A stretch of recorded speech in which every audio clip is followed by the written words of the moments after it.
Nunca antes en la historia de la humanidad, alguien que tuviera una ajetreada vida se detuvo para pensar en elogiar, no solo con palabras, a aquellas personas que sobresalieran al común de los mortales. Aquellos que inventaron, aquellos que descubrieron y escribieron o lograron algo importante, que valía la pena detenerse, aunque fuera un breve instante, para admirarlos. Aunque hay quienes lo consideran los premios del perdón y otros que es para limpiar el nombre del creador. Quizás se pueda pensar que si yo tuviera dinero, no tuviera esposa y viviera solo, obviamente dejaría mi dinero para algo beneficioso. Muy fácil resulta decirlo, pero llevarlo a la práctica puede ser muy difícil e incluso imposible. He allí el doble mérito del creador, ya que aparte de ser un químico brillante, adoptó otra ciencia, la filantropía. El Premio Nobel es el primer galardón mundial creado para ratificar los logros más significativos en los campos de la física, química, medicina o fisiología, literatura o paz, y el agregado en 1969, Ciencias Económicas. El Premio Nobel es una fundación para galardonar los logros que contribuyeron en beneficio de la humanidad. Los premios Nobel han enaltecido los mayores logros de la humanidad en las ciencias y artes. Tiene el poder de transformar a científicos en célebres y a los escritores en leyendas de la literatura.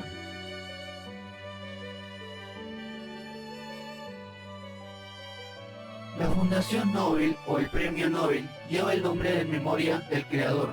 Me refiero a Alfred Nobel, conocido también por crear la dinamita, razón por la que se ganó la fama del mercader de la muerte.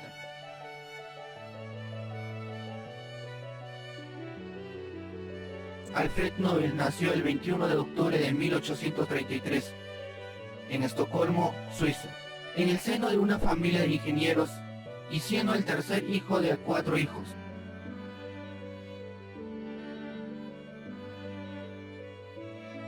Su padre era Immanuel Nobel y su madre Henrietta. Su padre era hijo del célebre Alfred Nobel, considerado como uno de los más grandes genios suecos de la mecánica y química en el siglo XVII, por lo que no puede ser considerado como coincidencia su gusto o capacidad por la mecánica y química. Reconocido por ser fabricante de armas suecos, la dinamita y los premios que llevan su nombre, Alfred Nobel fue un famoso químico e ingeniero.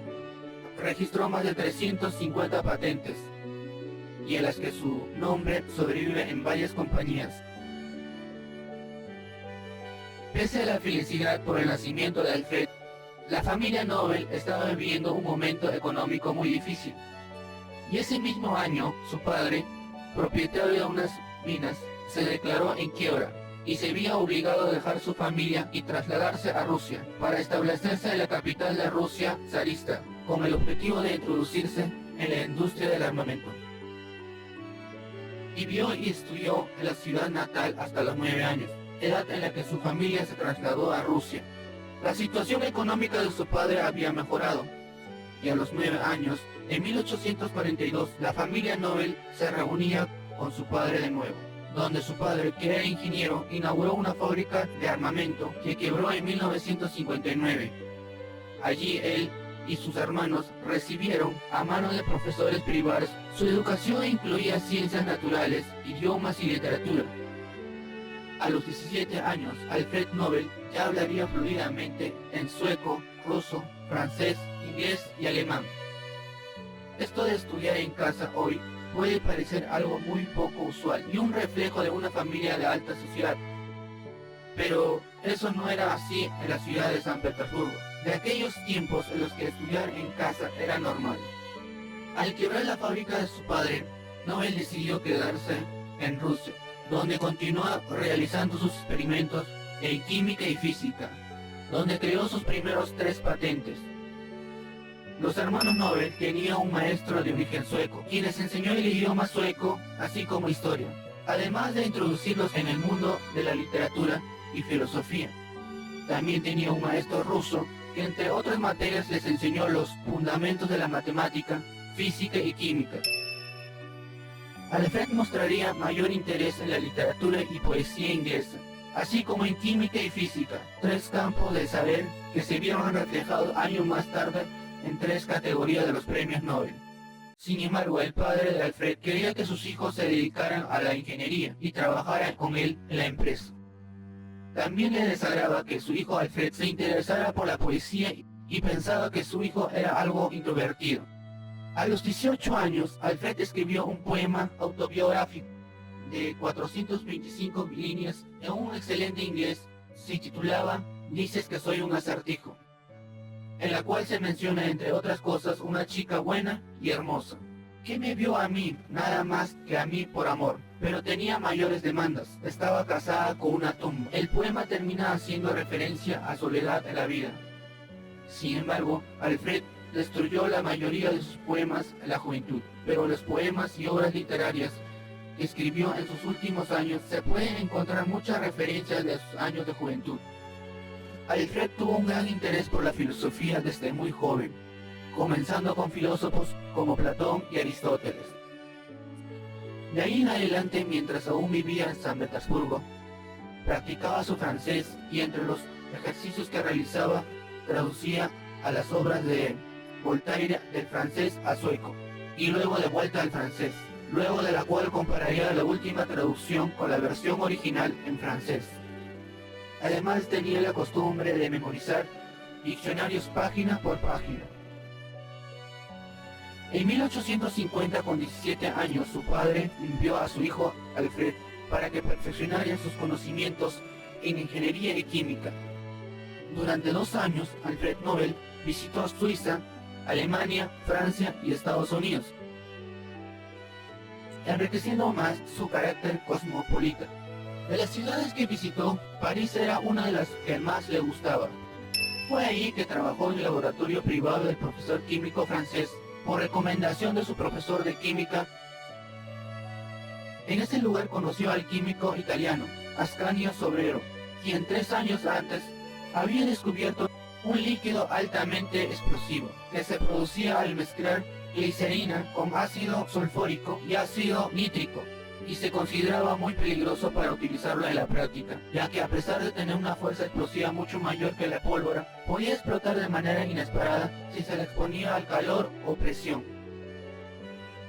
En Estados Unidos, Alfred visitó al ingeniero sueco John Ericsson, que en 1839 se había instalado en ese país y desarrolló el árbol de hélice propulsor que se utiliza hasta hoy en día para mover barcos.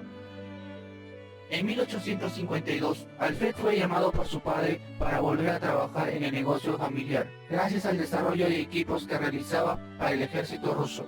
Al regresar a San Petersburgo, Alfred comenzó a trabajar junto con su padre y sus 2 hermanos mayores.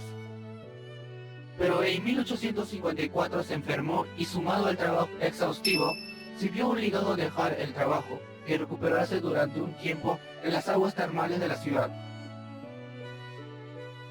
Al recuperarse y volver a San Petersburgo, con la ayuda de su padre, se abocó de lleno en la búsqueda de un método para convertir la nitroglicerina en un explosivo técnico y comercial práctico. Mediante la realización de numerosos experimentos, Alfred estaba seguro del enorme potencial de la nitroglicerina como un explosivo para ser utilizado en obras de infraestructura, pero debía encontrar un método para que su manipulación fuera más segura. Según declaraciones del propio Alfred Nobel, luego de que Ascanio Sobrero haya descubierto la nitroglicerina como explosivo, fueron los profesores Sim y Travsky en San Petersburgo los que pensaron que podría ser muy útil para usos prácticos, y se lo comentaron a su padre, quien en aquel momento estaba desarrollando torpedos para el gobierno ruso durante la guerra de Crimea. Su padre intentó buscar un método para convertirlo en un explosivo muy fácil de manipular, pero no lo logró. Alfred ha llegado a contar años más tarde que la primera vez que vio la nitroglicerina en su vida fue junto al profesor Sim en San Petersburgo, donde les mostró a él y a su padre el poder explosivo que esta sustancia tenía. En 1855, luego de la muerte de Zar, Y al finalizar la guerra de Crimea con el Tratado de París el 30 de marzo de 1856, bajó la demanda de equipamientos para el ejército ruso, por la que la situación económica de la familia volvió a empeorar. En 1857 inventó un medidor de gas. Los inconvenientes económicos de su padre fueron sumándose. El gobierno ruso prefirió abastecerse de proveedores extranjeros, por lo que la fábrica de San Petersburgo de los Nobel ya no producía. Alfred fue enviado a Londres y París para buscar inversores y financistas para la empresa de su padre, pero pocos quisieron invertir en Rusia luego de la guerra de Crimea. Aunque los hermanos mayores de Alfred, Ludwig y Robert, veían que el final de la empresa estaba próximo, su padre aún tenía la esperanza hasta el último momento, el cual llegó en 1859, cuando tuvo que afrontar por segunda vez en su vida la bancarrota. Fue así que, estando completamente en ruina, los padres de Alfred y su hermano menor, en verano de 1859, para volver a Estocolmo, Suiza. Sin embargo, Alfred y sus dos hermanos mayores, Robert y Ludwig, se quedaron en Rusia. Ludwig, que era ingeniero mecánico, se quedó administrando lo que quedaba de la empresa familiar, mientras Alfred y Robert lo ayudaron. En 1859 inventó un medidor de líquido y ese mismo año diseñó un mejorado de un tipo de barómetro, medidor de presión. El 4 de diciembre de 1859, su hermano mayor Robert le escribió una carta a su novia, Pauline, en la que se burlaba de Alfred, quien en ese entonces tenía 26 años de edad, porque había comenzado a tomar lecciones de inglés para escribir mejores poemas a mujeres y así enamorar. En la carta dice: lo escuché declarar muy a menudo, refiriéndose a su hermano Alfred, que era el único miembro que se casaría con alguien con dinero. Me ha confesado que es admirado por las mujeres por su gran progreso en la creación de poemas y por los versos que escribe en su honor. Pobre Alfred, es capaz de trabajar como un esclavo día y noche por unas pocas frases empalagosas que aluden su vanidad. Los elogios anticipados toma estas lecciones, pero asumo que mientras sus habilidades con los idiomas vaya creciendo, se encontrará en la posición de demostrar sus capacidades lingüísticas al sexo débil. Él sueña que sus versos lo ayudarán a conseguir una rica y hermosa mujer. Aunque hasta ahora no he escuchado nada acerca de un matrimonio con alguna mujer rica, lo cual me hace concluir que las mujeres jóvenes no son cautivadas tan fácilmente con su vanidad. Entre mayo y junio de 1862, ante la presencia de sus hermanos Robert y Ludwig, logró hacer explotar la nitroglicerina bajo el agua, vertiendo la sustancia dentro de un tubo de vidrio firmemente tapado y luego colocado a ese tubo dentro de otro tubo contenedor de zinc que estaba lleno de pólvora. El tubo contenedor estaba tapado de ambos lados con una mecha introducida que llegaba hasta la pólvora. Alfred encendió la mecha y tiró el dispositivo armado a un canal de agua, con la cual ocurrió una fuerte explosión que arrojó un chorro de aguas hacia arriba, demostrando que la nitroglicerina había explotado.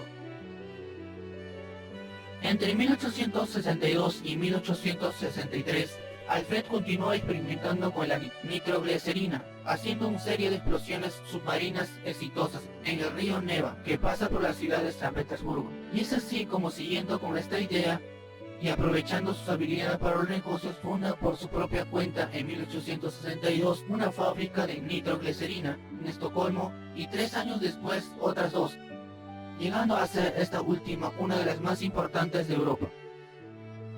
Pero estos primeros logros de Alfred encenderían algunos sentimientos de disgusto de su padre, ya que al escuchar acerca de los experimentos de su hijo, lo acusó de haberle robado su descubrimiento. No obstante, es necesario aclarar que mientras Alfred era un químico científico entrenado, su padre más bien era un aficionado de la materia. Pero Alfred no tardaría en imponer su posición a través de una carta que le envió a Estocolmo, y tras la cual, y luego de un tiempo, su padre admitiría que se había equivocado. En un fragmento de la carta llega a explicar lo siguiente: cuando me escribiste por primera vez a San Petersburgo, me dijiste a entender que el nuevo tipo de pólvora explosiva era un descubrimiento improbado con un poder explosivo 20 veces superior al de la pólvora. Luego, cuando me llamaste y fuiste a Suiza, descubrí que tus declaraciones estaban basadas en un experimento inconcluso realizado con un tubo de plomo. El resultado fue un fiasco total. Mientras tanto, de acuerdo a un nuevo consejo de Lubick, decidí no desacreditar ni a mi persona ni a ninguno de nosotros, recomendando pólvora de ácido clorhídrico, y comencé a trabajar por mi cuenta con piroglicerina en San Petersburgo. De hecho, logré producir resultados extraordinarios con experimentos de pequeña escala bajo el agua. He llegado a la conclusión de algo que ya sospechaba, y que es completamente diferente al principio que subyace en tu uso de la pólvora glicerina. Mi conclusión es que si utilizaba una pequeña cantidad de piroglicerina, se hace explotar rápidamente. El sofoco y el calor generado van a propagar la explosión a toda masa.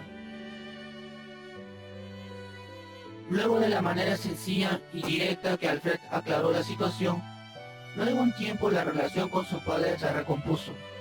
De hecho, pronto volvería a Suiza para reencontrarse con sus padres y su hermano menor, Emil. Desde la fundación de la primera fábrica de nitroglicerina, Nobel comienza a realizar sus estudios sobre la nitroglicerina, con el objetivo de disminuir su sensibilidad, características que hacía imposible su uso en forma pura. La nitroglicerina fue descubierto por el químico italiano Ascanio Sobrero en 1846, y 8 años más tarde, Crawford estableció su composición química, lo que facilitó que años más tarde, con un completo dominio de su estructura, Nobel pudiera ensayar con diversas sustancias para conocer cuáles podían atenuar su gran sensibilidad. En octubre de 1862, cuando Alfred tenía 29 años, envió una carta muy emotiva escrita en francés y titulado Un parecido a la señorita Olga de Ford, un poema que resulta ser una versión revisada de su poema anterior titulado Un acertijo. En la carta que le envió se deja ver que Alfred estaba enojado porque había un rumor que decía que le sobraba tiempo para escribir poesía. En ella mencionaba: no he escrito nada, ni siquiera un renglón en un álbum, desde que tenía 20 años. La física es mi dominio, no la pluma, y además es muy difícil escribir un idioma que no es de uno. Sin embargo, si es necesario, se hará un intento. Alguna vez dijiste que yo era un acertijo. Como no se me ocurre otra cosa mejor, te devuelvo el calificativo en las líneas que he adjuntado. He evitado las rimas, ya que se trata de un mero elemento mecánico que por lo general no tiene otro propósito que el de ocultar los clichés de los pensamientos. Lo que se puede notar en esta opinión de Alfred Nobel es que para él las rimas son adornos innecesarios que por lo general sirven para esconder la vanidad de contenido. En 1863, Alfred dejó San Petersburgo y se mudó de vuelta a Estocolmo y comenzó a trabajar en el laboratorio de su padre en una localidad en las afueras de la capital sueca. Su mudanza cerró por completo la etapa de la vida en San Petersburgo. De hecho, solamente volvería una vez en 1883 para visitar a su hermano Ludwig y conocer de cerca la empresa petrolera de los hermanos Nobel, que era dirigida por Ludwig, pero de la cual los 3 hermanos mayores eran accionistas. Luego de su ingreso a Suiza en 1863, Alfred Nobel se concentró en el desarrollo de la nitroglicerina como explosivo. Después de un arduo progreso de experimentación, en la que estuvo a punto de no continuar los estudios emprendidos debido a una violenta explosión en 1864 que destruyó sus laboratorios, mató a 5 personas, entre las que figuraba su hermano menor, Emil. Convencieron a las autoridades que la producción de nitroglicerina era muy peligroso, prohibiendo más experimentos con la nitroglicerina dentro de los límites de la ciudad de Estocolmo, por la que Alfred tuvo que comenzar a realizar sus experimentos en una barca anclada en el lago Mälaren, el tercer lago más grande de Suecia, con una superficie de 1.140 kilómetros cuadrados, una profundidad de 64 metros y un ancho de 120 kilómetros de oeste a este, que era lo suficientemente grande como para llevarlo a cabo. Dicho invento hizo que las tareas pertenecientes al mundo de la construcción y la minería progresaron a una gran velocidad en la historia, aunque también fue de una gran utilidad en la fabricación de explosiones para el armamento. Muy pronto hizo multiplicar sus establecimientos dedicados a la industria de proyecciones incalculables y introdujo la dinamita en Europa y en los Estados Unidos. Ya para 1864, Alfred era capaz de producir nitroglicerina y más, pero para que su manipulación sea más segura, utilizó una serie de aditivos. Estaba convencido que el problema radicaba en la mala manipulación de la nitroglicerina, pero no hallaba ninguna forma de alcanzar una mayor estabilidad de la sustancia, hasta que un día la suerte y la casualidad, como en tantas ocasiones a lo largo de la historia, le proporcionaron la solución. Como bien decía el divulgador científico Isaac Asimov, la suerte solo favorece a la mente preparada, y Alfred había preparado su mente durante años para reconocer aquel golpe de suerte que habría pasado inadvertido para otras personas. Un día observó cómo una pequeña cantidad de nitroglicerina se derramaba sobre diatomina, también llamada tierra de diatomeas, que es un material formado por los diminutos fósiles de algunas marinas que eran colocadas en las cajas donde se guardaba la nitroglicerina para protegerla de los golpes. Aunque la nitroglicerina se había derramado y debía haber explotado, no lo hizo, porque la diatomina la había absorbido. Alfred comenzó a mezclar diatomina con la nitroglicerina y constando que por fin había encontrado el modo de controlar la explosividad de la nitroglicerina. A esta mezcla de nitroglicerina y diatomita se dio el nombre de dinamita, procedente de la palabra griega timanis, que significa fuerza, poder, ya que aquella sustancia guardaba un gran poder destructivo. Alfred patentó su invento en 1867 y comenzó su fabricación en serie, de que al revés que la nitroglicerina, que era líquida, la dinamita, al ser una pasta, podía moldearse y ponerla en el interior de tubos alargados, los conocidos cartuchos de dinamita.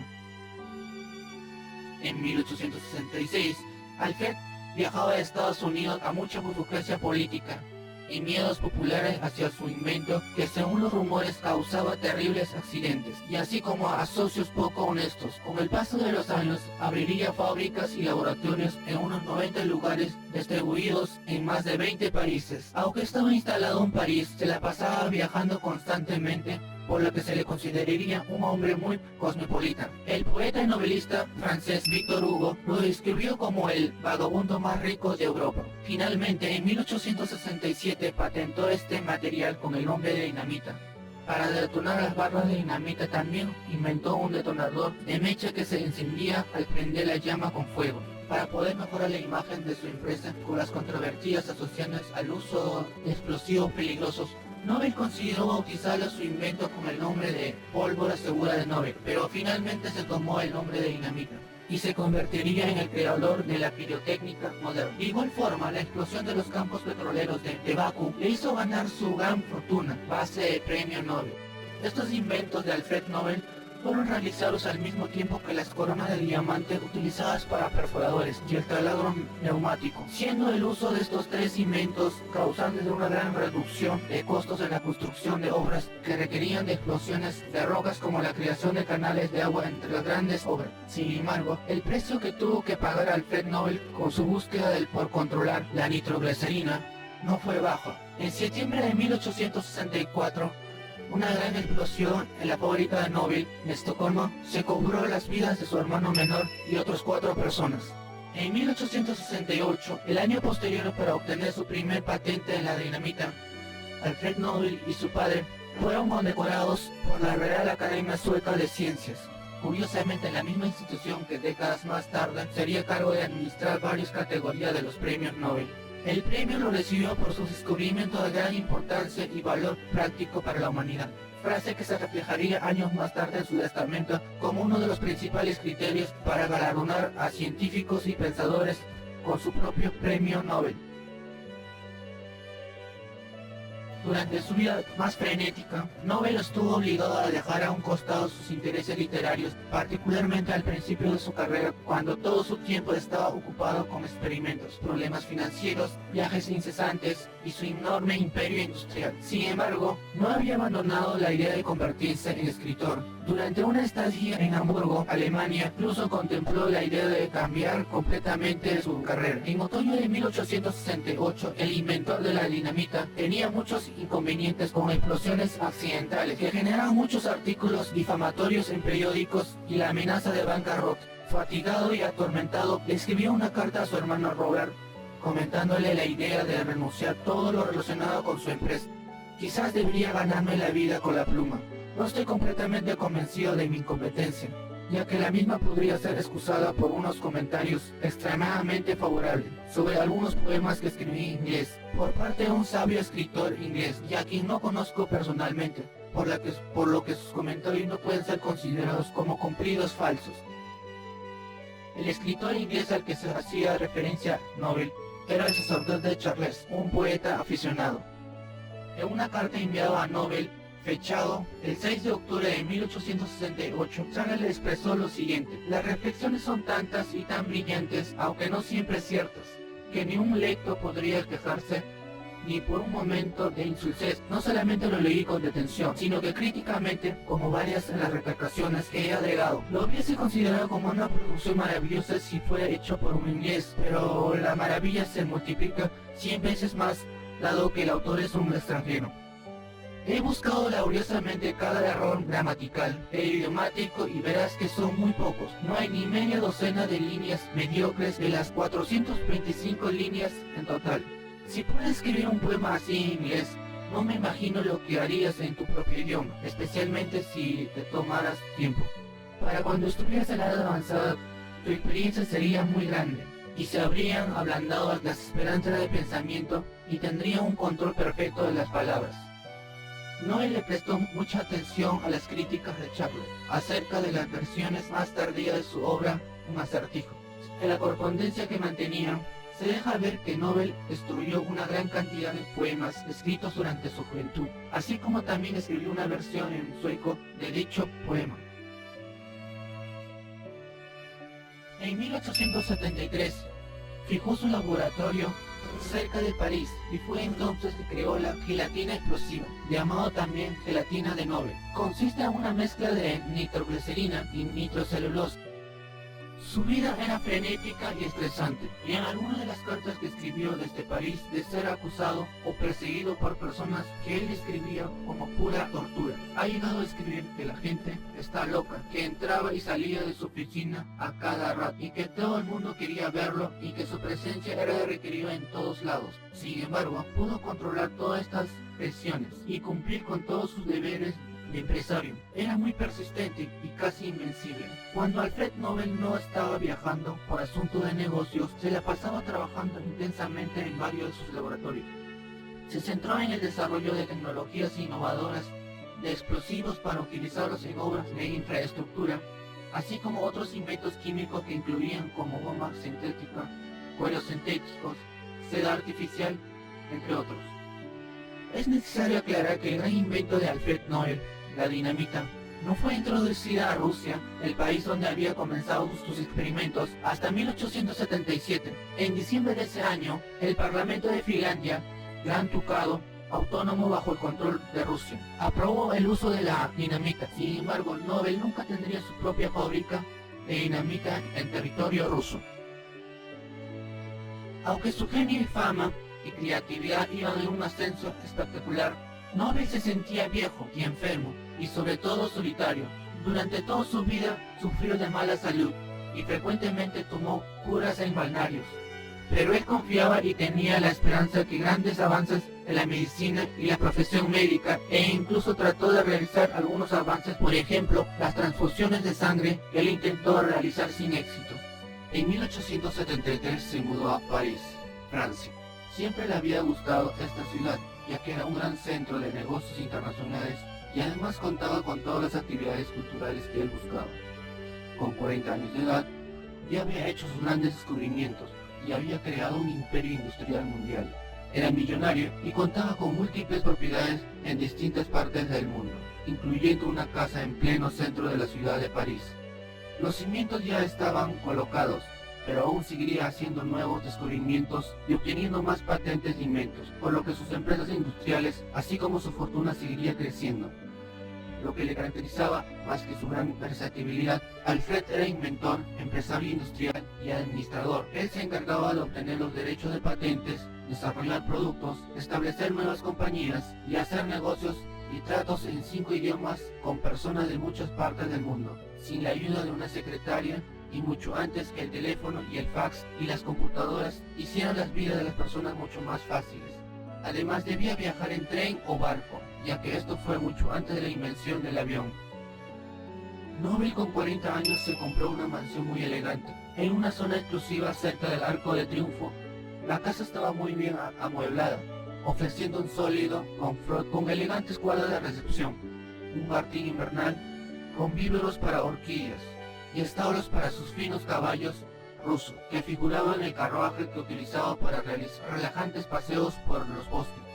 El patio en su casa tenía un pequeño laboratorio muy bien equipado.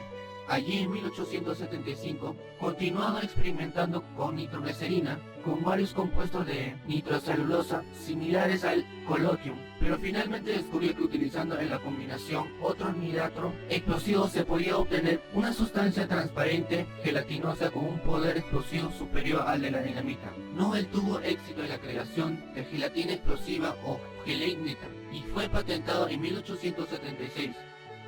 La mayoría del tiempo lo pasaba junto con su asistente, quien trabajaba para Nobel por casi 2 décadas.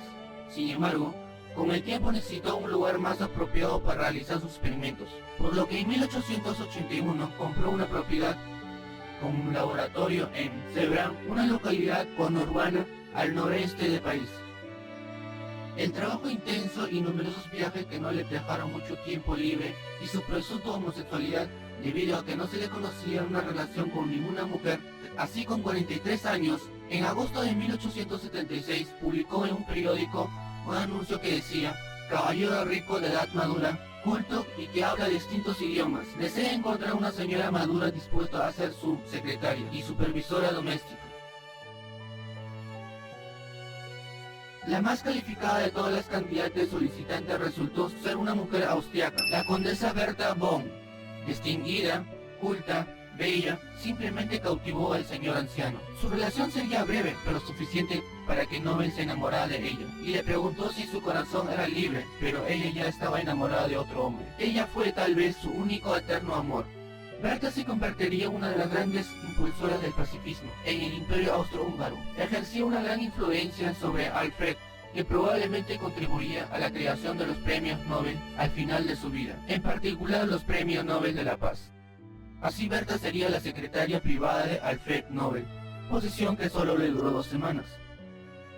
La madre de Arthur le había despedido como institutriz de sus hijos y para poner fin a la relación de Arthur, pero para no dejarla sin medios de vida, maniobró para que trabajara como secretaria de un gran fabricante de explosivos, que más tarde también fabricaría armamento. Alfred fue llamado a Suiza por su rey, mientras que Bertha von decidió volver a Austria para casarse en secreto con el conde Arthur. Pese a esto, Alfred y Bertha siguieron siendo amigos y escribiéndose cartas durante décadas. Con el paso de los años, Bertha von se volvió cada vez más crítica de la escala carrera armamentista que había en el mundo.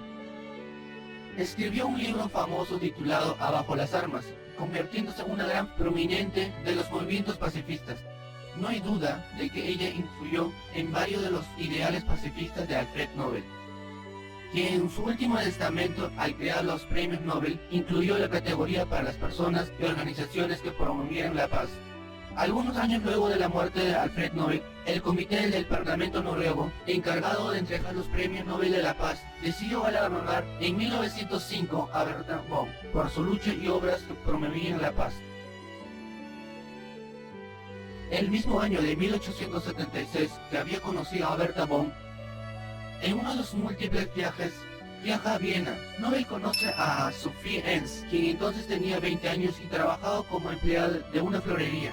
Era bonita pero algo vulgar. Las conversaciones con ella, Alfred quedó enamorado y encantado, y le regaló una pulsera bastante costosa. Después de ello comenzó a visitarla en cada uno de sus viajes, y llegó a comprar para ello un departamento en esa ciudad. Al establecerse su centro de operaciones en París, compró para ella un departamento en París, pero ella le correspondería engañándole cada vez que Alfred se marchaba en uno de sus frecuentes viajes de negocios. También le llevó a Estocolmo para presentarla a su madre. Intercambiaban cartas con frecuencia. La relación entre ambos se mantuvo durante 15 años. Al final de la década de 1880, Sofía empezó a comentar que era la señora Nobel. A Alfred le resultaba muy incómodo que ella afirmase tal cosa. La relación terminó en 1891. Sophie confesó que estaba embarazada, pero no de Nobel, sino de un oficial de caballería del ejército húngaro. quien sin embargo no le propuso matrimonio. Enterado de su embarazo, generosamente Nobel le otorgó a Sofía una pensión nada despreciable. El código militar húngaro obliga al oficial a casarse, de modo que no hubo más remedio que contraer el enlace, pero una vez casado, pidió la baja del ejército y desapareció físicamente. Sofía, sin ninguna sustentación económica, envió varias cartas a Nobel exigiéndole más dinero, a lo que éste no accedió. Vemos que la vida de Alfred Nobel era una contradicción. Por un lado tenemos a un hombre exitoso en su carrera como químico y como empresario industrial, pero el fracaso de su vida sentimental, donde no pudo formar la familia que deseaba, algo que se podría suponer que múltiples genios durante la historia pasaron. A pesar de este desengañoso amoroso y todos sus logros anteriores, no agotaron su genio. En 1880 obtuvo la patente de un freno automático y de una caldera antiexplosiva. Más tarde perfeccionó la concentración de ácido sulfúrico y de varios aparatos vaporizadores y congeladores, y junto a esa labor orientó sus esfuerzos para hallar medios modernos que permitieran la refinación del hierro de fundición.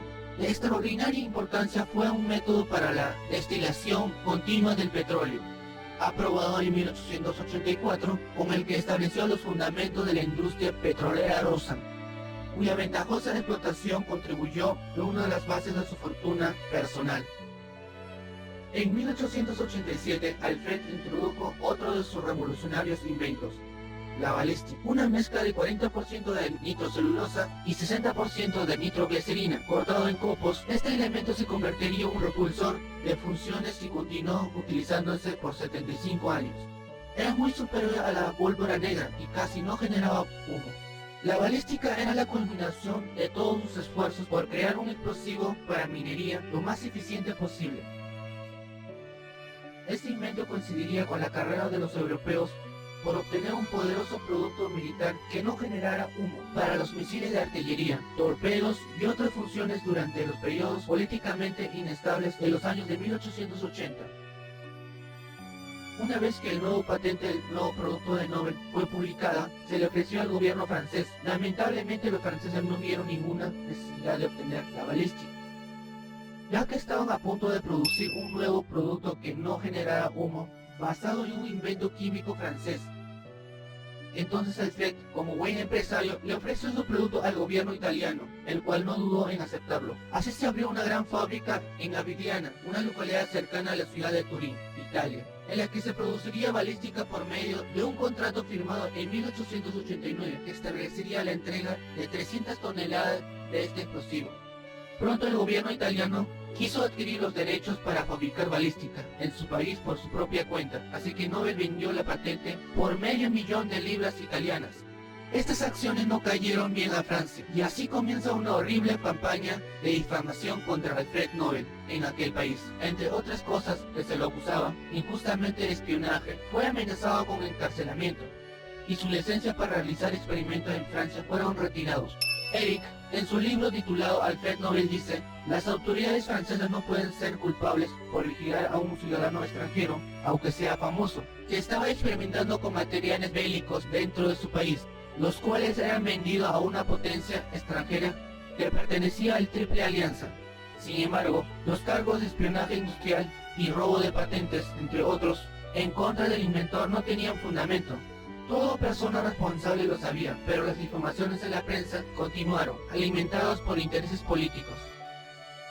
Forzado por las circunstancias, fue acusado de alta traición contra Francia, por lo que tuvo que cerrar su laboratorio en Sevran. Decepcionado, dejó la capital francesa en 1891.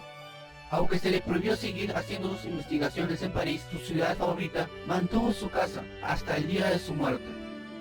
Después de la balística, Alfred se retira, aunque no definitivamente, de la vida científica privada.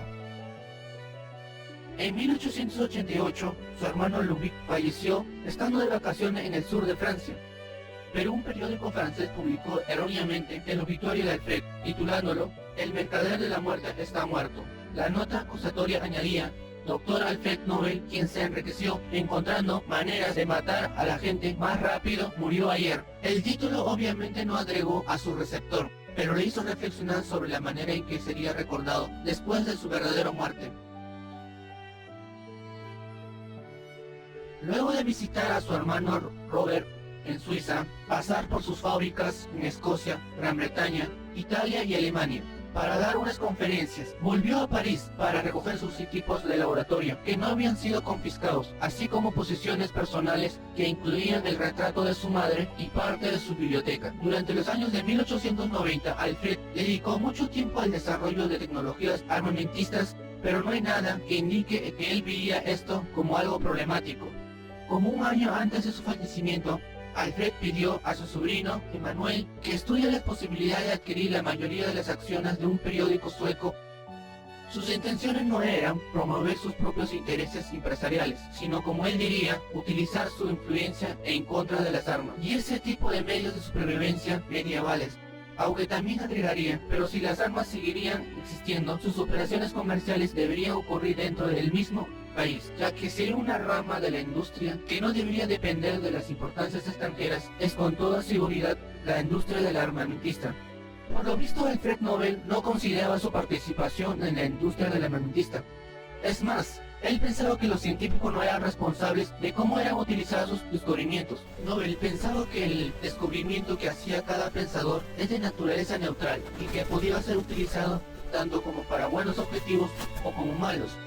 Y cuando se trataba de armas, él se sostenía en esa teoría del poder de disuasión que detendría la continuidad de las guerras, el efecto de aniquilación masivo, haciendo que el ser humano no quisiera seguir haciendo guerras.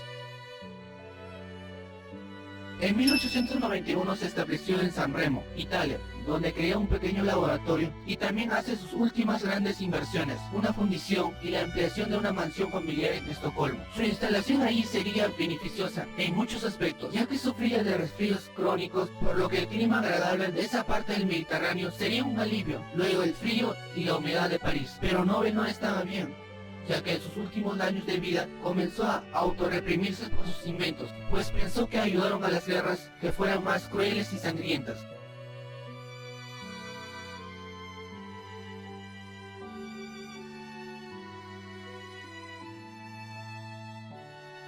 Luego de instalarse en San Remo y de armar su laboratorio cerca de su casa, Wagner, que en un principio había sido contratado como secretario de Nobel y más tarde se le asignarían tareas como químico en el laboratorio, escribió en sus memorias el legado de Alfred Nobel. El laboratorio era un largo edificio de una planta que se encontraba en un gran parque y consistía en 3 habitaciones, una gran sala de máquinas con un motor de gas y generadores utilizados para diferentes tipos de voltajes, corriente eléctrica para iluminación y experimentos electromecánicos. Otra sala de igual de grande era utilizado para pruebas y experimentos puramente químicos, y una más pequeña que contenía una biblioteca, balanzas y varios instrumentos, incluyendo rifles para práctica de tiros en blanco. También había otro químico trabajando con Nobel en su laboratorio privado, el británico George, el joven francés Alphonse, que trabajaba junto a él en el laboratorio de Sevran, en Francia. También trabajó en San Remo como asistente y mecánico. En San Remo comenzó el desarrollo de varios inventos que no pudo completar durante su vida, pero que fueron perfeccionados por otros más adelante. Allí desarrolló barniques que podrían ser considerados como los precursores de los barniques fabricados en la actualidad.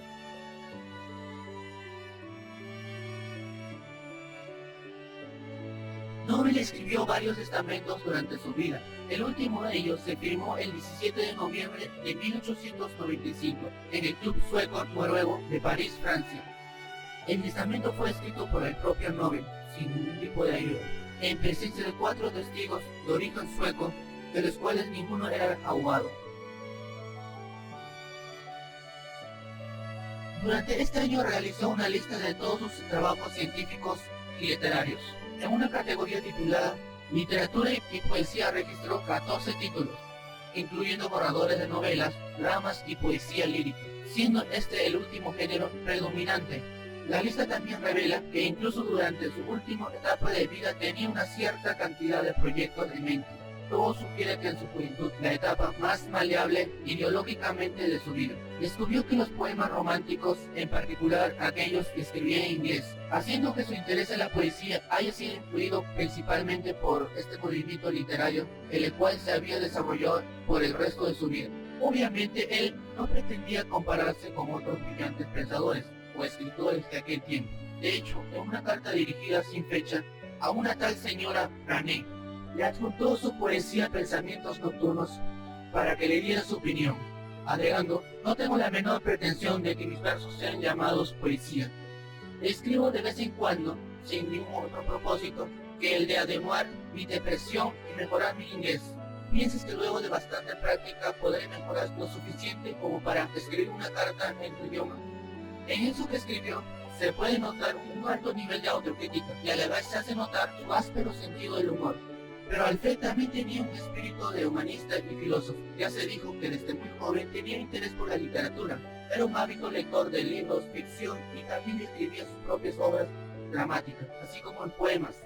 Además le atraía mucho la filosofía, e incluso había subrayado y haciendo notas en ciertos pasajes importantes de las mismas. Entre sus cosas, Alfred Nobel dejó una libreta negra con anotaciones sobre filosofía. Aunque estas anotaciones no constituyen un pensamiento original, reflejan sus pensamientos acerca de cuestiones filosóficas. Estudió desde la antigüedad hasta la filosofía que era la moderna, haciendo referencia en algunos asuntos que él percibía como vitales. Solía hacer comentarios acerca de Platón, Aristóteles y Demócrito, pero también sobre Newton, Voltaire, así como también biólogos contemporáneos como Darwin. Nobel tenía dudas acerca del concepto que se daba a una forma de Dios, comentando cosas como: Aristóteles contribuye a su existencia al miedo, Voltaire al deseo de los más inteligentes a los más estúpidos. Hablaba con respeto sobre las dudas filosóficas elaboradas por Descartes y Spinoza, agregando que la duda debe ser con toda seguridad el punto de partida de todo pensamiento filosófico. Las teorías del conocimiento generaban un gran interés a Nobel.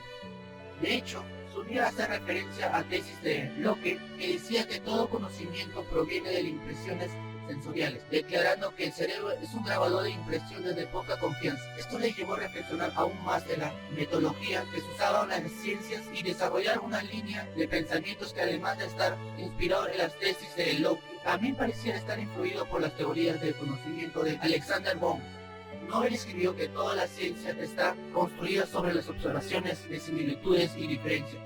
En uno de sus múltiples escritos escribió lo siguiente: un análisis químico no es más que otra cosa que eso, e incluso las matemáticas no tienen otro fundamento. La historia es una imagen de similitudes y diferencias del pasado. La geografía muestra las diferencias en las superficies de la Tierra. La geología muestra las similitudes y diferencias en la forma de la Tierra, de las cuales también deducimos el curso de sus transformaciones. La astronomía es el estudio de las similitudes y diferencias entre cuerpos celestes. La física es un estudio de similitudes y diferencias que surgen de las funciones de atracciones y motivación de la materia.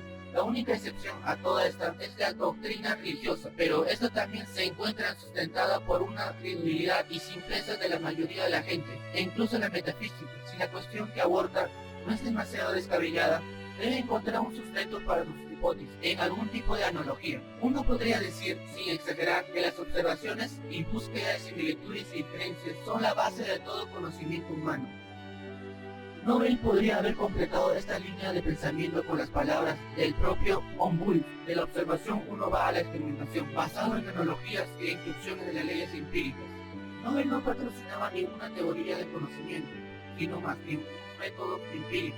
Al parecer, Nobel pensaba que había logrado muchas cosas utilizando este método en su trabajo. Alfred Nobel se veía a sí mismo con cierta escepticismo filosófico. Muchas veces describía a sí mismo como un solitario, ermitaño, melancólico o misántropo. Una vez escribió: soy un misántropo y a la vez totalmente bondadoso. Tengo más de un tornillo suelto, pero a la vez soy alguien súper idealista y puede dirigir con más eficiencia a la filosofía que a la comida. A pesar de esta descripción, es muy obvio que este misántropo era también un filántropo, o lo que él llamaría un superidealista.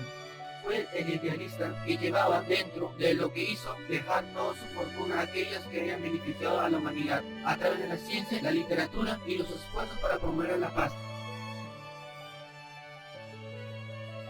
Para Alfred Nobel, la idea de tomar sus no fue algo improvisado, ya lo tenía pensado desde hace mucho tiempo, y había reescrito su testamento para balancear el peso de las palabras incluidas en el mismo y dejar bien claros sus deseos. Los esfuerzos por promover la paz eran algo que Nobel sentía y defendía firmemente, en gran parte inspirado por su relación de amistad con Berta. Además disfrutaba mucho de la literatura, mientras que la ciencia fue el motor que motivaba sus actividades como investigador e inventor. En 1896, Nobel obtuvo la patente de la boquilla de alta presión de vidrio, que contenía pequeños orificios necesarios para imprimir la nitrocelulosa, a la cual luego se solidificaba formando fibras de seda. La casa de San Remo, que había sido llamado Villa Nobel, se había convertido en el centro de su vida privada y empresarial, aunque durante sus últimos años sus asuntos empresariales finalmente se desarrollaban en su fábrica en Escocia. Siempre volvía a San Remo, ya que sentía que allí encontraba su hogar.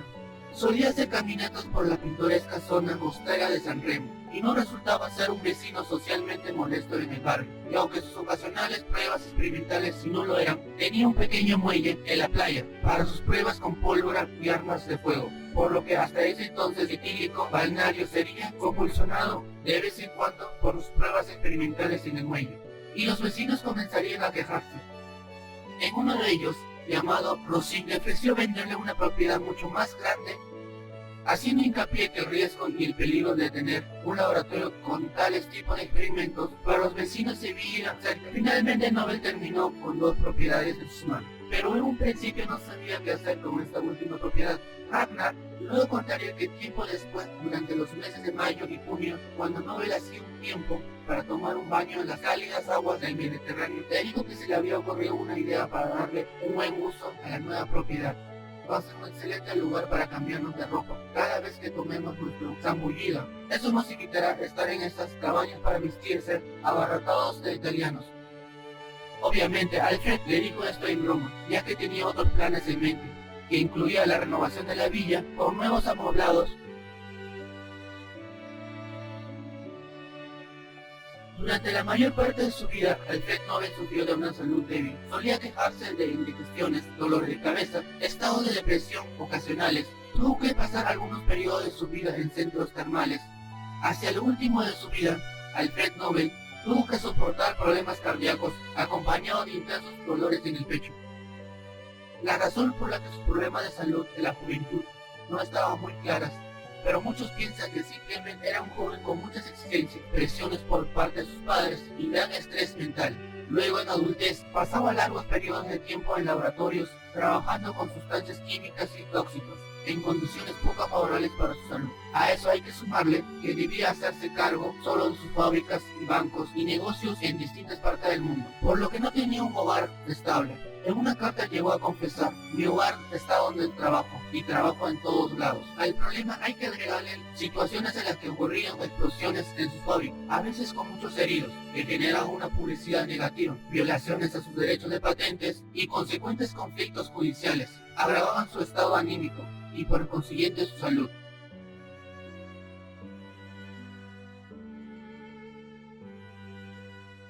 El periodo de su vida, que va a los años 1880 hasta los principios del 1890, estuvo lleno de depresiones anémicas, y a pesar de las cuales demostró una gran tenacidad continuando con sus labores. Hacia los últimos años de su vida, decidió reducir sus actividades laborales, por la que su estado anímico mejoró bastante. Durante este año de 1896 le escribió una carta a su amiga y confidente Berta Bohm, en la que dice: no pude llevar a cabo nada más serio durante mi reciente enfermedad, por lo que escribí una tragedia. Ya la completé y faltaría 1 o 2 cambios aquí o allá. Como temática tomé la conmovedora historia de Beatrices en sí, pero mi tratamiento es muy distinto al de Pierce. Berta le contestó diciendo que estaba convencida que la tragedia de Nobel estaba muy bien escrita. También le recuerda los trabajos de poesía que él le había mostrado a ella hace 2 décadas antes y que nunca se publicó. No he olvidado la belleza y el fervor de los poemas que me diste en París.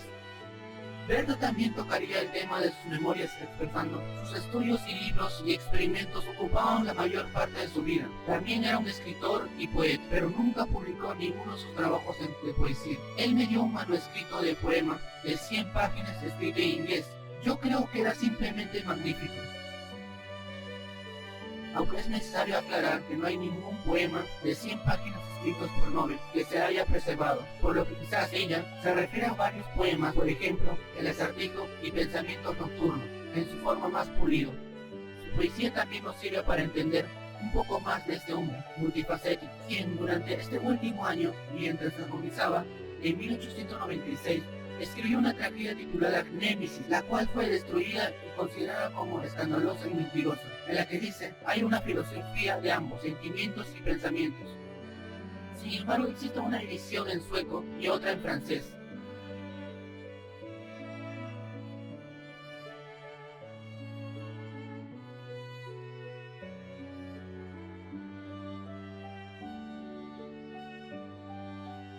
Alfred Bernard Nobel murió el 10 de diciembre de 1896, a los 63 años de edad, a causa de un ataque paro cardíaco, mientras estaba en su casa solitario en San Remo, Italia, a las 2 de la mañana, dejando un legado de muchísimos inventos y, sin duda, el más importante, los premios Nobel que llevan su nombre. 20 días después de su muerte, el 30 de diciembre de 1896, el documento era abierto con todas las formalidades de la ley y dejó en su testamento una fortuna de 31.225.000 coronas suecas. Luego de listar los que heredarían sus parientes y personas cercanas a él, Nobel declaró que el resto de su fortuna debería ser utilizado para condecorar cada año con un premio a aquellos que durante el año anterior hayan otorgado los más grandes beneficios a la humanidad. Así, el 94% de sus activos totales serían para establecer los 5 premios Nobel que dejó en su testamento. Los ejecutores de su testamento fueron 2 jóvenes ingenieros suecos, Ragnar y Bodor, quienes formaron la Fundación Nobel, una organización encargada de administrar los bienes financieros dejados por Alfred Nobel para el desarrollo y la entrega de los premios Nobel año tras año. Su testamento llamó mucha la atención de mucha gente alrededor del mundo, ya que era poco usual en aquellos tiempos donar grandes sumas de dinero para propósitos caritativos. Sin embargo, mucha gente también criticó el carácter internacional de los premios Nobel, diciendo que deberían ser otorgados solamente a los suecos. Pero algo así no hubiese encajado con la personalidad cosmopolita de Alfred Nobel. E incluso algunos de sus parientes objetaron los deseos de Alfred y tuvieron que sortearse muchos inconvenientes legales y administrativos. A partir de 1901, en forma de 5 premios dispuestos a los que se grabaría muchos años después, en 1996, un secto destinado a mejorar obras de investigaciones en el campo de la economía, creado por el Banco Nacional de Suecia, en conmemoración de los 300 años de vida a Alfred Nobel. Sin embargo, al presentarse los problemas de sus familiares, hubo que sortear varios inconvenientes, dado que muchos de sus parientes y autoridades de varios países cuestionaron los deseos de Alfred Nobel, intentando impedir su cumplimiento. A estas complicaciones se suma Sophie, que había presentado una demanda aduciendo ser la esposa de Nobel y exhibiendo cartas en las que él llamaba señora Nobel. El litigio continuó hasta los mediados de 1990, en la que finalmente la Fundación Nobel y Sophie llegaron a un acuerdo.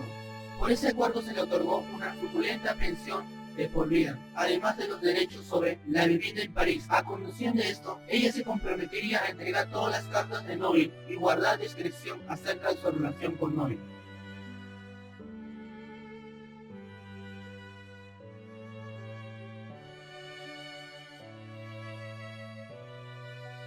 La Fundación Nobel fue instituida como una organización privada el 29 de junio de 1990. Tiene como función gestionar las finanzas y la administración de sus premios. De acuerdo a la voluntad de Alfred Nobel, es la gestión de la fortuna legado por Alfred Nobel. Nobel y su hermano Robert estuvieron involucrados en negocios petroleros y, de acuerdo al historiador sueco Carl Heinrich, que accedió a los archivos de la familia Nobel, la decisión de permitir la retirada de sus fondos en Bakú fue la clave para que los premios Nobel pudieran establecerse. Otra importante tarea que llevó a cabo la Fundación Nobel es la promoción internacional de los premios Nobel y supervisar la administración informal relacionados con los mismos. La Fundación no se involucra en el proceso de selección de los premiados, sino que en cierta manera es similar a una sociedad de inversores que invierte el patrimonio de Alfred Nobel con el objetivo de crear una sólida base de financiación para los premios y las actividades administrativas. Desde 1946 se encuentra exenta de todo impuesto en Suecia y desde 1953 de los impuestos de inversores de los Estados Unidos. Desde los años 80 del siglo XX, las fundaciones del premio Nobel han generado mayores beneficios y en 2007 sus activos alcanzaron las 3.628 millones de coronas suecas. Los ganadores del premio Nobel podían ser más de 3 personas, pero esta situación fue modificada en 1998, restringiéndose el número de ganadores a solo 3 por categoría. Previamente también, una persona podía ser premiada posterior a su muerte, si se había dominado antes de su muerte el premio, pero también esto fue modificado, y la persona difunta solo podía ganar el premio si era escogido como ganador antes de su muerte. Los premios Nobel de Física, Química, Fisiología o Medicina, Literatura y el Premio Nobel de Ciencias Económicas son formalmente entregados por el rey de Suecia a los laureados en una ceremonia que tiene lugar en general en el Palacio de Conciertos de Estocolmo el día 10 de diciembre en memoria de la muerte de Alfred Nobel. La entrega del Premio Nobel de la Paz tiene lugar el mismo día en el Ayuntamiento de Oslo, Noruega. Cada laureado recibe una diploma y una medalla de honor. Existen 5 comités Nobel especiales ligados a la organización otorgante de los premios Nobel. Cada uno de esos comités se compone de 5 miembros y cada comité puede solicitar a otros expertos para asesoría complementaria. El órgano administrativo unificador es la Fundación Nobel de Estocolmo. Las personas capacitadas para proponer candidatos a los premios Nobel son los propios laureados con el premio Nobel dentro de sus respectivos campos. Los miembros de las organizaciones otorgantes de los premios, así como los pertenecientes a los comités Nobel en especialidades respectivas, los profesores y catedráticos de los diferentes campos, tanto de las universidades especializadas como las seleccionadas, luego de una invitación especial por parte de las organizaciones respectivas otorgantes los premios, los presidentes de asociaciones de autoridades representativas en caso de la literatura, los miembros de ciertas organizaciones internacionales, parlamentarias o legales en caso de la paz. Cualquiera que se proponga a sí mismo queda automáticamente descalificado. Los comités examinan las propuestas que tienen que estar a su disposición antes del día 1 de febrero. Sus informes son presentados a los respectivos comités Nobel. Después de apreciar los méritos de los candidatos, los organismos otorgantes de los premios dan a conocer sus decisiones finales, generalmente a los mediados de octubre. Todos los premiados para el otorgamiento de los premios por los grupos son secretos.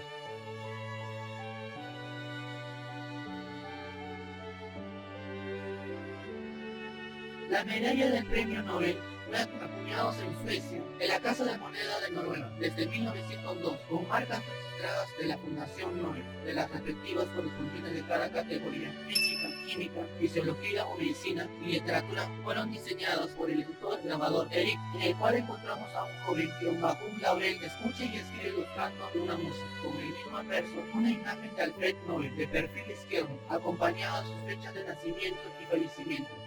En el reverso comparte la misma inscripción en latín, invenciones que realizadas embellecerán la vida a través del arte, mientras que las imágenes varían en función de los símbolos correspondientes de cada una de las instituciones que otorgan.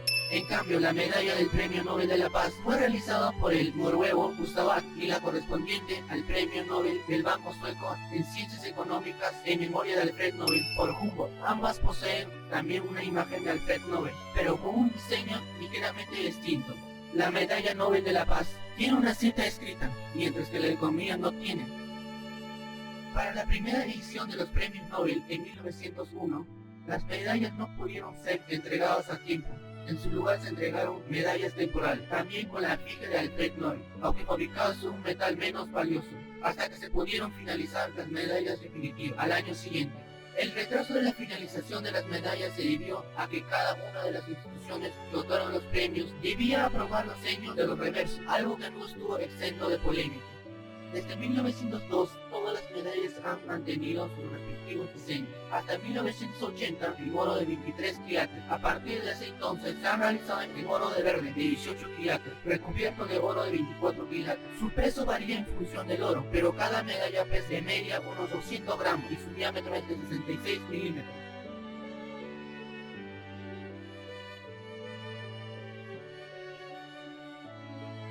Los laureados también reciben un diploma directamente de manos del rey de Suecia. En el caso Nobel de la Paz, del presidente del Comité Noruego del Nobel, en presencia del rey de Noruega. Cada diploma posee un diseño realizado especialmente por las instituciones que lo otorgan, que contiene una imagen y un texto donde se especifica el nombre del laureado, además de habitualmente citar la causa por la que se le concede el premio, excepto del Premio Nobel de la Paz, cuyos diplomas jamás han tenido esta citación. En el caso de la literatura, El diseño se elige después de elegir al ganador. Lo mismo ocurre con todos los premiados, exceptando el Premio Nobel de Medicina o Fisiología, el cual, desde 1965, sigue un diseño de patrón que se mantiene hasta el día de hoy.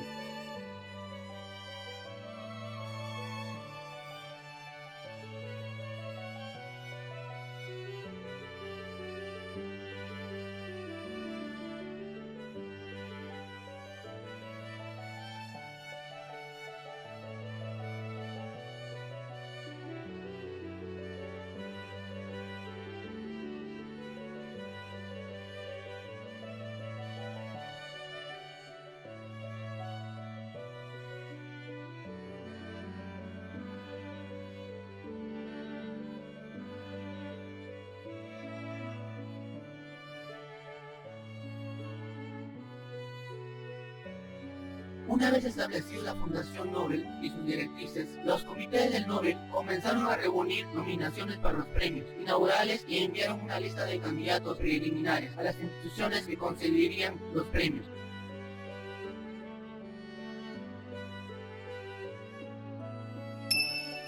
Los premios Nobel para la Física y Química son otorgados por la Academia Sueca de Ciencia. El comité encargado del Premio Nobel de Física citó al trabajo de rayos católicos de Leonard y el descubrimiento de los rayos X por parte de Rothe, quien finalmente fue seleccionado por la Real Academia de Ciencias. Ese año de 1901, Röntgen recibió 150.782 coronas suecas. Así Röntgen se convertiría en el primer laureado con el Premio Nobel de la Física.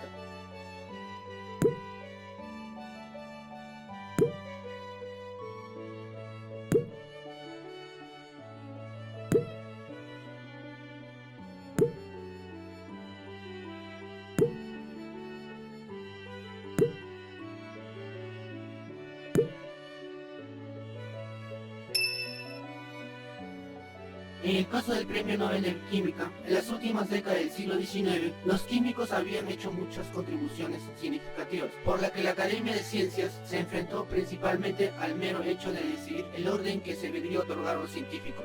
Recibió 20 nominaciones, 11 de las cuales proponían a Van Gogh, quien recibió finalmente el Premio Nobel de Química, con una cuantía económica de 150.782 coronas suecas.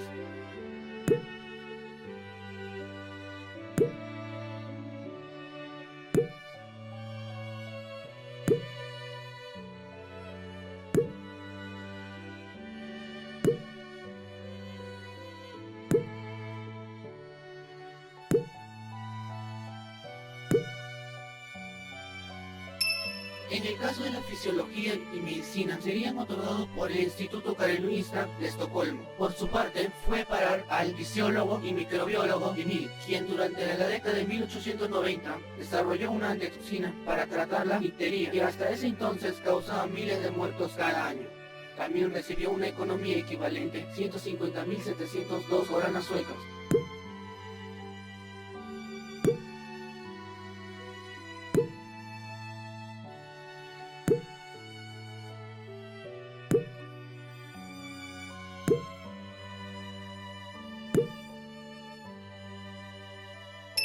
En el campo de la literatura, los premios Nobel se otorgan por la Academia de Estocolmo. Dicha academia eligió al primer Nobel de la literatura, a Sujin, un grupo que incluía 42 escritores suecos, artistas y críticos literarios. Protestaron contra esa decisión, pues esperaban que León Tolstoy fuese el agraciado. Algunos, incluyendo al historiador Ward, han criticado este premio por considerar a Sujin un poeta mediocre. La explicación de Wardrum es que la mayoría de los miembros de la academia preferían la literatura victoriana y que por ese motivo seleccionara a un poeta victoriano, recibiendo una cuantía económica de 150.702 coronas suecas.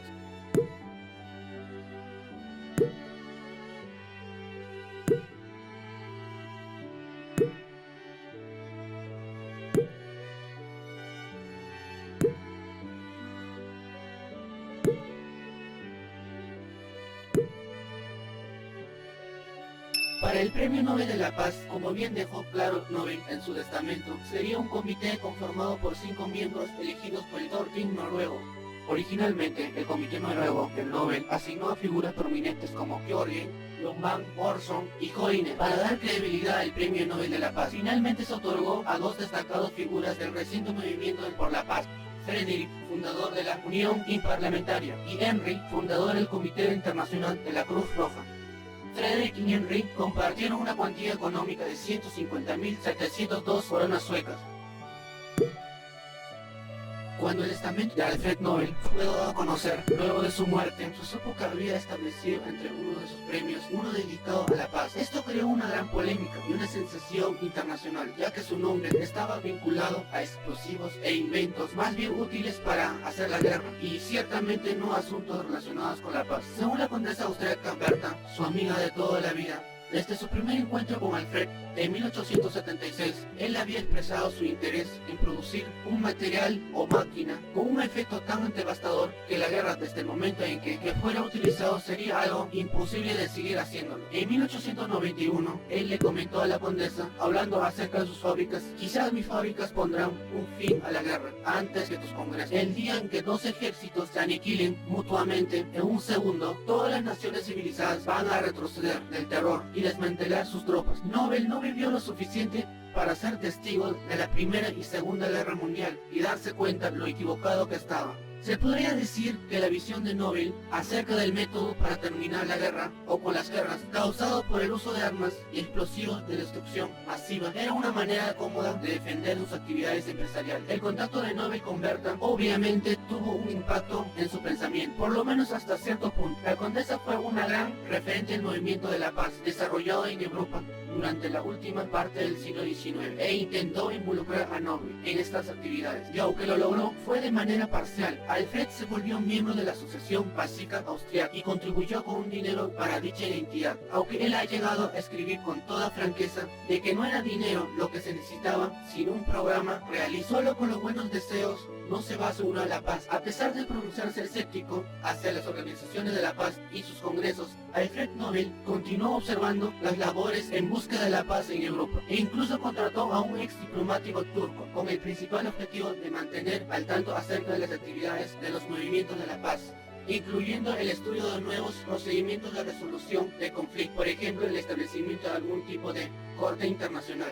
Pero aunque Alfred Nobel por mucho tiempo mantuvo cierta distancia de los métodos utilizados por las organizaciones de la paz internacional, su decisión de donar parte de su fortuna a aquellas personas que promovieron la paz, organizaciones, sin duda fue influida por Berta von. Alfred Nobel, luego de firmar su testamento, le informó inmediatamente su decisión a la condesa, quien expresó con mucho encanto: no importa si estaré ahí o no, pero lo que hemos dejado tú y yo va a perdurar.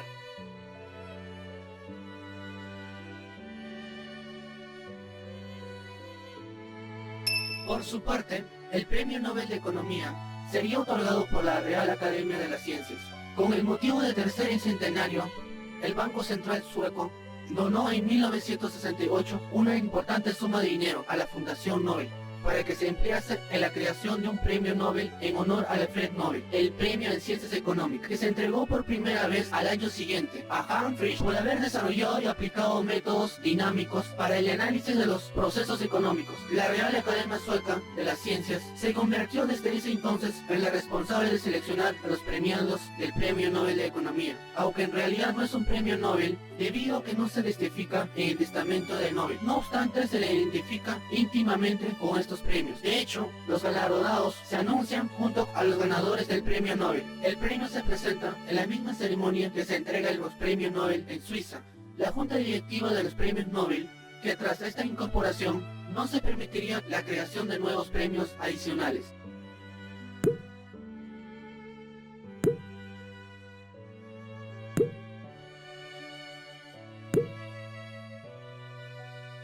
Al mismo tiempo que se entregan los diplomas y la medalla, se entrega un importe económico, cuyo monto depende de los ingresos de la Fundación Nobel de ese año. En 1996, el valor de cada uno de los premios fue de 7,6 millones de coronas suecas. Para el año 2013, ascendió a los 10 millones de coronas suecas. La finalidad de esta suma es evitar las preocupaciones económicas del laureado, para que así pueda desarrollar o mejorar sus futuros trabajos, promoviendo así el desarrollo de la cultura, la ciencia y la tecnología alrededor del mundo. Si en una categoría particular dos personas obtuvieran el premio, la suma se divide equitativamente. Si en cambio se trata de tres ganadores simultáneos, el comité responsable de la categoría puede decidir repartirla en tres partes iguales o bien otorgar la mitad a uno de los ganadores y una cuarta parte a los dos restantes. La cuantía económica es transferida después del 10 de diciembre según los deseos de los laureados. Los estatutos de la Fundación Nobel estipulan que si un determinado año ninguno de los trabajos propuestos para ser examinados por el comité, el monto del dinero será reservado para el año próximo.